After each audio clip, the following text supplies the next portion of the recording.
Just admit you're jealous of what we have, my best friend Sarah said about her engagement to my ex-boyfriend. So I admitted it, right there at their engagement party, along with the pregnancy test I'd been saving for the right moment. I'm Nora, 28 years old, female, and my palms still smell like the frosting I scraped off a smashed cake 3 years ago when my best friend decided love meant throwing things. That best friend is Sarah, 28 years old, female. She's the kind of girl who wears a silk ribbon in her hair to the grocery store and leaves with 3 extra samples because you just have to smile like you mean it. We've been welded together since 7th grade. Braces, bad bangs, whispered phone calls that ran the battery dead. She knew the worst things I'd ever said and the softest parts of my heart because we learned each other that way, by trading truths like stickers. Sarah collects people the way other girls collect rings. She likes to hear mine in every room she enters. Liam, 30 years old, male, was not supposed to be part of that collection. He was supposed to be mine. He found me on a slow night at a dive bar where the lights buzzed like sleepy bees and Mr. Brightside kept coming on the jukebox like it had a crush on us. He asked for a whiskey, made a face, then a joke, something about the ice cubes having trust issues, and I laughed because that's my tell. We knit our lives together quietly. Sunday eggs, a plant we kept alive by accident, the habit of leaving sticky notes on the bathroom mirror. He once cut his hand trying to rescue a broken picture frame of us, and I remember the blood mapping his knuckles, the way he apologized to the photo. That's how gentle he could be. That's how much I believed in us. Sarah was there for the beginning, the middle, too much of the end. She'd turn our date nights into accidental pop-ins. She borrowed my blue dress and returned it with makeup smudges and a news story about a man at the coffee shop who told her she looked like a movie. That was always her. Eyes that grew wet at the corners when men said nice things. I can't help it if I'm magnetic, she told me once, kissing my cheek. We're both lucky. Here's the thing about Sarah. She's not just dramatic, she's gravitational. When she gets upset, things on counters shake. When she's happy, she buys 6 bouquets and tucks flowers into your hair until you feel like a person in a vase. But when she's jealous, I've seen her fling a candle into a wall so hard it left a wax comet that we pretended was art for months. When she and her college boyfriend broke up, she shredded a sweatshirt with sewing scissors and posted a flat-lipped selfie afterward. New era. People wrote she looked beautiful in heartbreak. She believed them. So when Liam and I hit our first bad patch, the kind of dumb fight that ends with someone sleeping on the couch and the couch smelling like apology for days, Sarah was the one who rubbed my shoulder in the car while saying, "Maybe you just outgrew him, babe." The word babe from Sarah is permission and punishment at once. 2 weeks later, she posted a photo where only a masculine wristwatch was visible on the table beside her mimosa. The caption was a white heart. People guessed models and musicians. I knew the watch. I'd bought it last Christmas. There are moments you can point to and say, that's where the floor tilted. Mine was at her apartment when I dropped off a sweater and found Liam's toothbrush resting next to hers in a porcelain cup with gold flecks. I remember my brain trying to write a nice story for me. Maybe he'd left it by accident. Maybe gravity had shifted and the toothbrush slid. Sarah stood in the doorway with wet hair, a towel tucked like a secret, and smiled too slow. "Nora," she said, "the way you say a gift is exactly what you wanted when it isn't. We didn't speak that day because I couldn't trust my mouth not to cough up my heart." Liam texted me that night. "We should talk." We did. It was awful. He said words like connection and timing, and I didn't mean for it to happen. I said nothing I'm proud of. I remember a wine glass tipping, cracking against the sink like a shot. The crack traveled in a lightning shape down the bowl, and I pressed my thumb to it until it broke off neat. I still have that sliver, wrapped in tissue at the bottom of a drawer, the way some people keep baby teeth. A relic of what cut me. Months bled into each other. I tried to move on.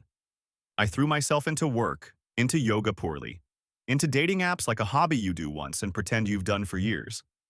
Then the test, white plastic, pink lines like match strikes, showed up in my life and refused to leave.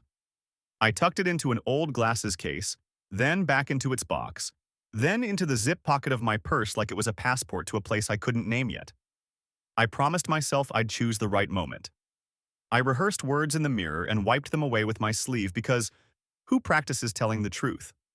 When Sarah told me she and Liam were engaged, she did it in person, hands trembling like she'd been laughing too hard or crying too hard. Same thing with her. The ring flashed like a siren. "Say you're happy for me," she whispered. And then, like a dare, "Just admit you're jealous of what we have." I swallowed. The test was a stone in my bag. I told her I'd see her at the party. And I promised myself, if she asked me again, I'd tell her everything. I don't remember standing up. One second I was smiling that polite smile you wear when your insides are crawling. The next I was on my feet with every eye in the room on me. Sarah had her hand hooked into Daniel's arm like she was posing for a magazine spread, her champagne glass lifted high. "Go on, Nora," she said sweetly, her voice cutting sharp under the sugar. "Admit it. Admit you're jealous of what we have." I don't know if it was the ring flashing under the chandelier or her tone, the smugness like she'd stolen the last cookie and dared me to call her out. But something in me cracked clean down the middle. "Fine," I said. My voice carried farther than I expected. Heads turned, laughter stuttered into silence. "You want me to admit I'm jealous?" "Okay, I'm jealous. Jealous you get to smile like that while I'm the one holding this." I pulled the small black glasses case from my bag, my fingers trembling, and popped it open on the dessert table. Inside, the pregnancy test gleamed under the lights, the pink lines as bright as scars. The room inhaled all at once. A cousin gasped. Someone dropped a fork that clattered against porcelain like a gunshot. Daniel's face went paper white. His mother stepped forward, whispering his name like a prayer. "Sarah?" She laughed. Too loud, too shrill. She shoved her glass down so hard it toppled, champagne spreading across the tablecloth in a golden stain. "You're disgusting," she hissed, voice shaking. "You actually brought that here? To my party? God, Nora, this is pathetic." She lunged toward me, nails grazing my wrist as she tried to snatch the test. Guests were already pulling out phones.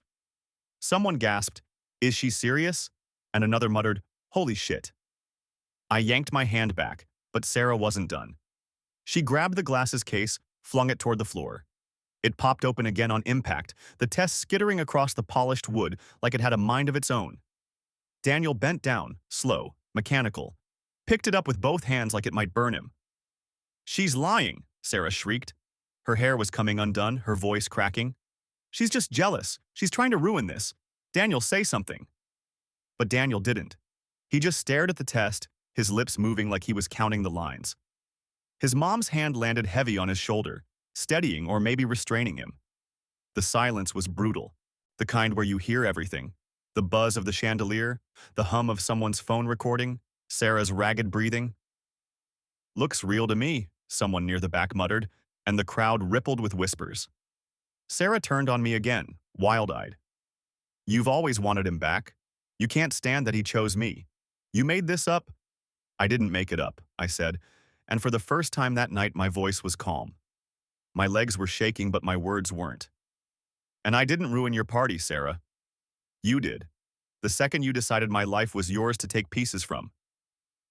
And with that, I left her standing there, clutching her ripped dress where she'd snagged it against the table edge, Daniel still frozen with the test in his hand, and 100 whispers spinning into a storm behind me. "Don't forget to subscribe." I didn't even make it to the parking lot before I heard heels pounding behind me. Sarah. "Nora!" she screamed, her voice ricocheting off the walls of the venue. When I turned, she was shoving through the double doors, makeup streaked, one earring gone, her dress ripped at the side. People followed her out just to watch. "You think you can humiliate me?" she shrieked. "You think anyone's going to believe you?" She lunged, grabbed the strap of my purse, yanking so hard it bit into my shoulder. I shoved her back on instinct, and she stumbled, slamming into one of the metal heaters outside. Someone gasped. Another person started recording. Daniel finally appeared in the doorway, still holding the pregnancy test in his hand, like he didn't know what to do with it. His mother pulled at his arm, whispering urgently, but his eyes were locked on me. "Sarah, stop," he said. His voice was flat, dead tired. But Sarah wasn't stopping. She snatched the test back out of his hand and waved it at the crowd. This isn't even hers. She planted it. She's crazy. Then, right in front of everyone, she snapped it in half and threw the pieces at my feet. The crowd murmured like a storm brewing.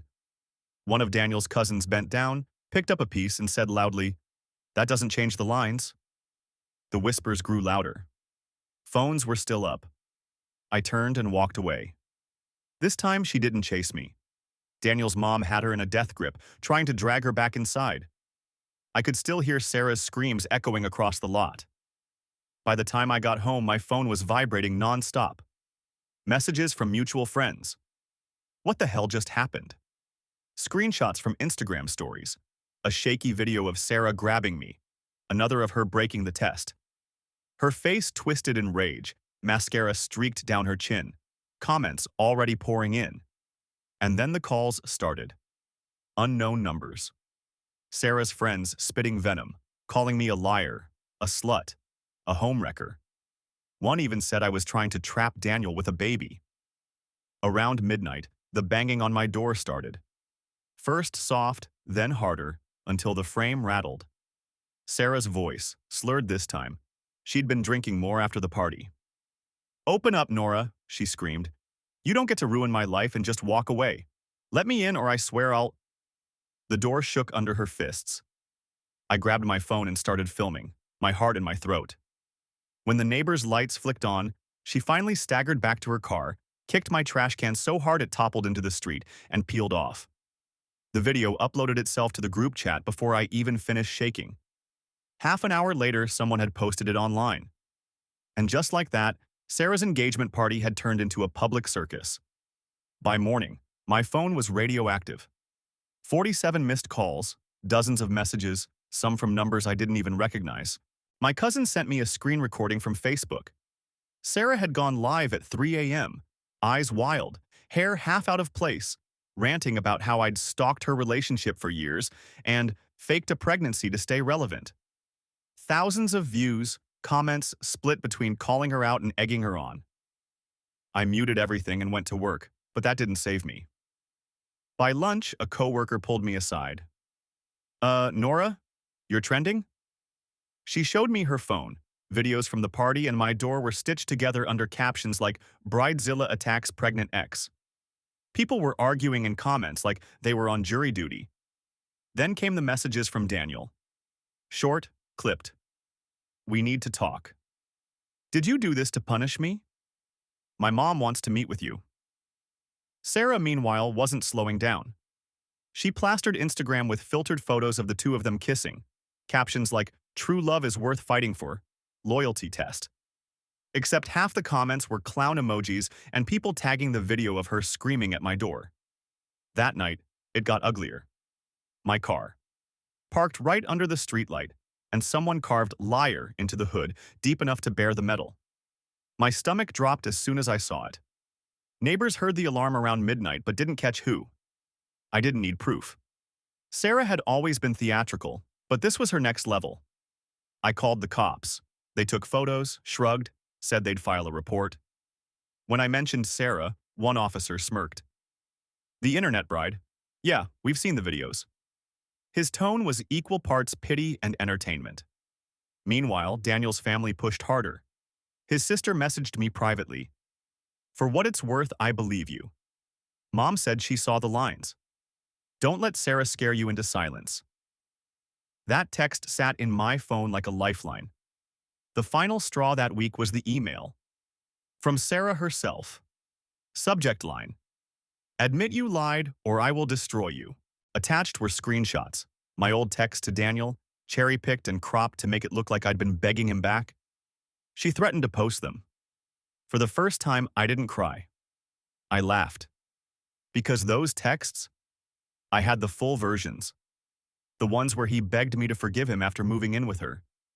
The ones where he said he wasn't sure he was making the right choice.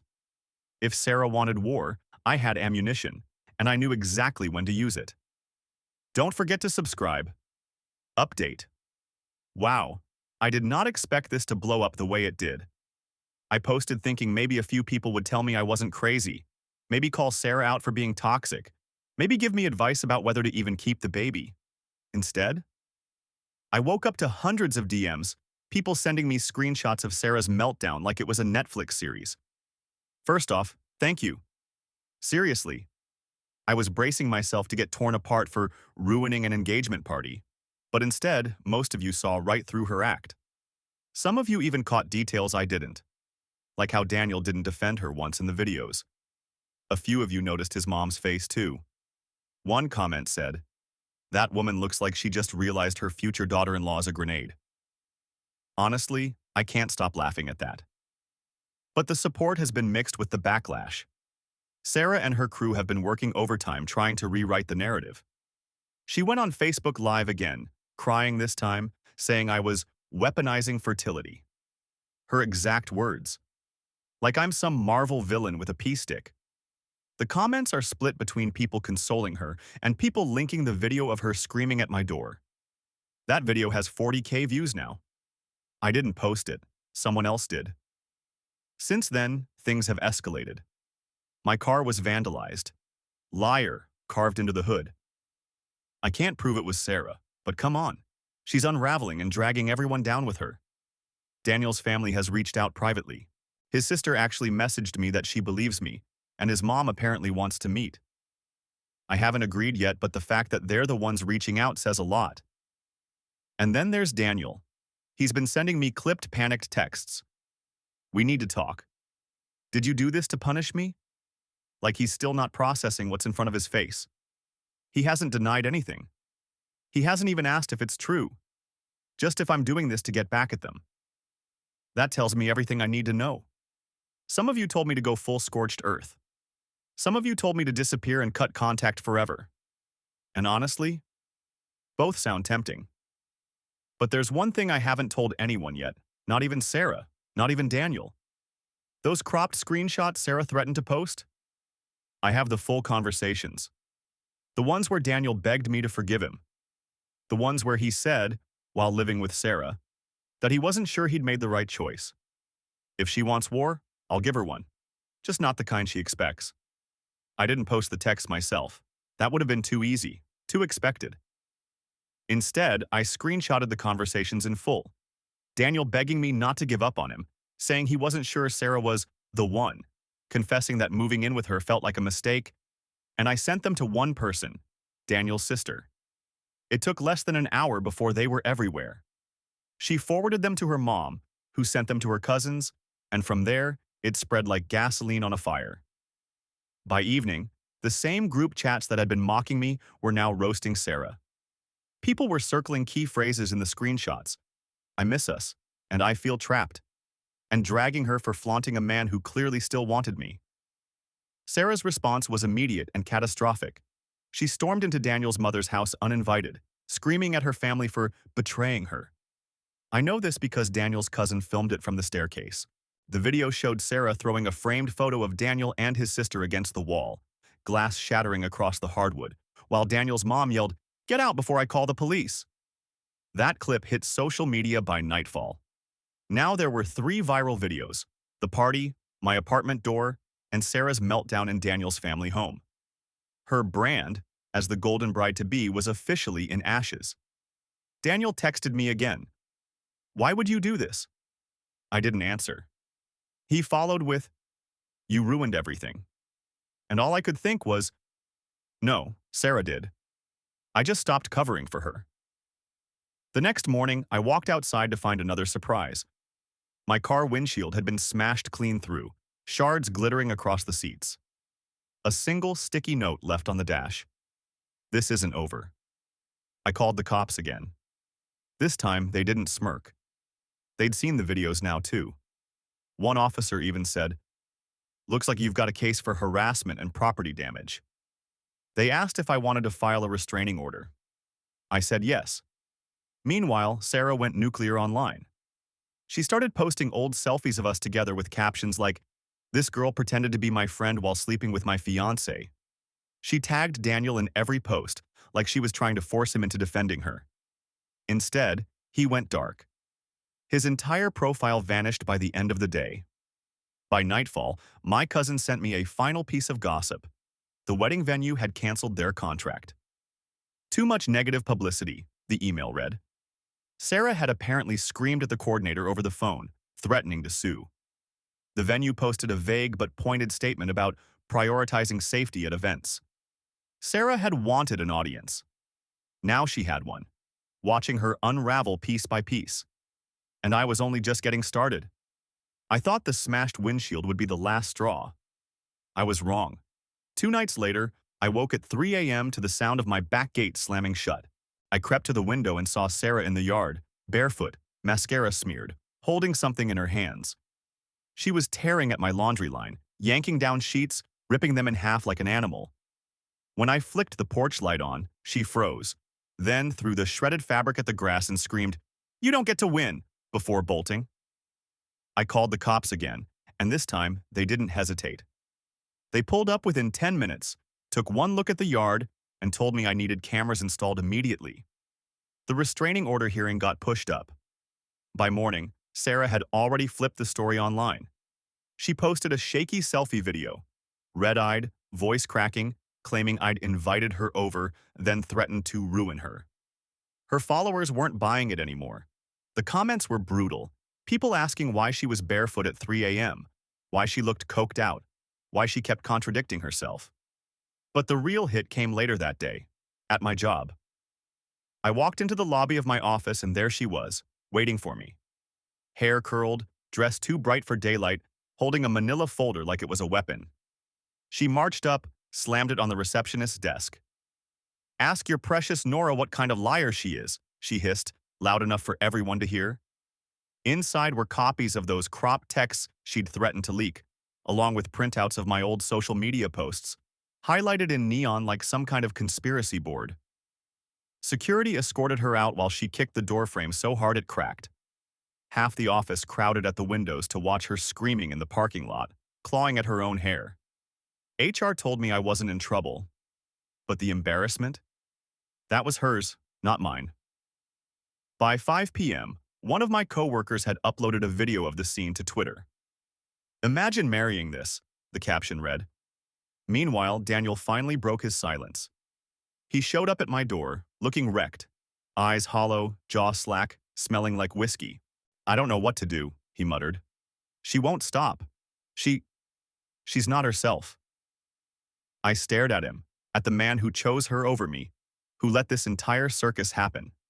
And for the first time, I didn't feel love or grief, just a cold, sharp clarity. "You picked her," I said. "Now live with it." And I shut the door in his face. That night, Sarah's meltdown hit every platform again. People who didn't even know us were stitching videos together, calling it the world's worst engagement. Sponsors started pulling from her social pages. Someone even uploaded a compilation, Bride versus Reality. She wanted fame. Now she had it. For all the wrong reasons. Update 2. Well, I didn't think I'd be back here so soon, but apparently my life is less rom-com and more found-footage horror movie. First of all, holy hell, I've seen some of the edits you all made of Sarah's viral videos. One of you put clown music over the clip of her screaming outside my office, and I nearly spit my coffee out. Another commenter said she looked like a dollar store Medea, and I will be using that line forever. I didn't realize how many people were invested in this mess until coworkers started asking me, "Wait, are you that Nora?" Yeah, that's me. My dignity's on TikTok with a billion clown emojis. So here's what's new. Sarah has officially gone full stalker mode. Showed up barefoot in my backyard at 3 a.m., tearing my sheets off the line. My neighbor's Ring cam caught the whole thing. She looked like something straight out of The Ring. Police report filed. Restraining order hearings been pushed up. She stormed into my office with a manila folder of evidence against me. Printouts of cropped texts, old Facebook posts, highlighter all over them like she was solving a murder. Security had to drag her out while she kicked the glass door. Someone filmed it, obviously. It's online now with the caption, "This is who wanted to be a wife." Daniel showed up at my door looking like a ghost, mumbling about how she isn't herself. "Buddy, she's exactly herself. You just finally see it." I shut the door in his face. No regrets. Oh, and her wedding? Dead. The venue canceled, Sponsors dropped her Instagram collabs. Even her so-called bridesmaids are bailing one by one because nobody wants to be associated with a meltdown that has its own hashtag, or Sarah V's reality, in case you want to laugh. Here's the thing, though. I'm done just reacting. She's been trying to control the narrative, and it's time I bury it for good. Because what Sarah doesn't know is, I still have one last card to play. Something that ties this whole story back to the beginning. You all remember that pregnancy test? She tried to smash it, call it fake, claim I planted it. What she doesn't realize is that wasn't the only one. I saved the second test. The unopened box, the receipt, the doctor's appointment confirmation, everything. Sarah wanted an audience. Fine. She's about to get one. I waited for the perfect moment, and it came faster than I thought. Daniel's mom invited me, quietly, to a family meeting. Her words, "It's time everyone hears the truth." When I arrived, Sarah was already there, pacing the living room like a caged animal. Daniel sat hunched on the couch, staring at the floor, his mother standing behind him with her arms crossed like a judge. Half the extended family was there too, silent, watching. As soon as I walked in, Sarah exploded. "Why is she here?" she screamed, pointing at me like I was the devil himself. "She's been lying from the start. She faked everything. I didn't say a word. I just set the small brown paper bag on the coffee table. Inside, the second sealed pregnancy test, the unopened box, the pharmacy receipt with the timestamp, and the printed email confirmation for my doctor's appointment. One by one, I laid them out like evidence in court. "This is real," I said. My voice shook, but not from fear. From finally ending this. You can spin stories, Sarah, but you can't spin paperwork. The room went still. Daniel's sister leaned forward, picked up the receipt, read it out loud. His mom whispered, "Oh my God," and sat down heavily in the armchair.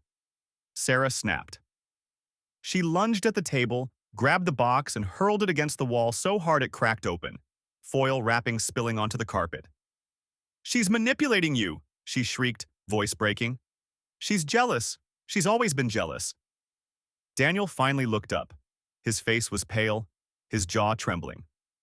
"Enough, Sarah," he said. Quiet, but it cut through the chaos. "I saw the test. I know what I read." Sarah froze, eyes darting between him and the room full of witnesses who weren't on her side anymore. For the first time, she realized she was outnumbered. Then she did what Sarah always does when cornered. She destroyed something. With a guttural scream, she swept the entire table clean, papers, glasses, even the lamp, sending everything crashing to the floor. "Glass shattered," his mother yelled. Someone grabbed their phone to call the cops. And in the middle of it all, I just stood there, calm, watching her implode. That video, the one Daniel's cousin filmed of Sarah wrecking the living room while his mom screamed for her to leave, hit the internet within hours. By the next morning, the hashtag had changed from Sarah V's reality to Run Daniel Run. For once, I didn't have to say a word. She'd written her own ending. The video from Daniel's mom's living room spread like wildfire. Within 24 hours, Sarah's sponsors dropped her bridesmaids pulled out, and the wedding photographer posted a polite but pointed, "We do not work with abusive clients" statement. She went from future bride to public cautionary tale overnight. The cops finally came through too. Between the vandalism reports, the backyard trespassing, and now the destruction of property at Daniel's family's home, they hit her with charges. Nothing huge, misdemeanors mostly, but enough to stick. Enough to leave her mugshot floating around the same internet she once begged to adore her. Daniel didn't call again. His sister told me he moved out of Sarah's apartment 2 days later. She said he's staying with a cousin, drinking too much, and refusing to talk about it. Not my problem anymore. He chose his hill. He can live on it. As for Sarah, last I heard she went live one more time, tear-streaked, begging people to stop bullying her, swearing she'd been set up. The comment section was brutal. No sympathy left. Just memes, clown emojis, and reminders of every video she'd starred in. The engagement party, my apartment door, her barefoot backyard rampage, the office scene, the family house meltdown. She wanted attention, and she got it. Every last drop. I haven't spoken to her since the night she screamed at me in the driveway. I don't plan to. But I kept one thing. That first broken pregnancy test. The one she tried to smash at the party. I picked the pieces out of the carpet and kept them in a tissue in my drawer. A reminder. Not of her, not even of Daniel, but of the moment I stopped being afraid of losing what I thought I needed. Sarah once told me, just admit you're jealous of what we have. She was right in a way. I was jealous. Not of her ring or her party or even Daniel.